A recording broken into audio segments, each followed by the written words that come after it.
Nekdo iz množice mu je rekel: Učitelj, reci mojemu bratu, naj deli dediščino z menoj. On pa mu je dejal: Človek, kdo me je postavil za sodnika ali delivca nad vaju?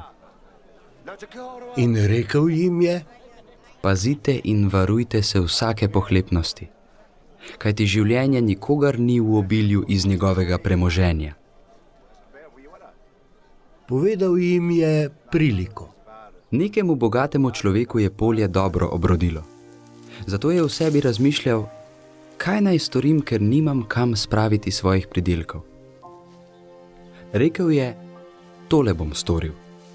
Podrl bom svoje kašče in zgradil večje. Vanje bom spravil vse svoje žito in dobrine. Tedaj bom rekel svoji duši: duša, veliko dobrin imaš, shranjenih za vrsto let. Počivaj, jej, pi in bodi dobre volje.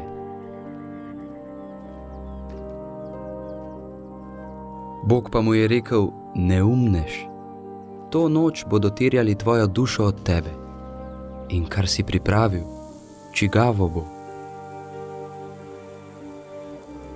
Tako je s tistim, ki sebi nabira zaklade, ni pa bogat pred Bogom.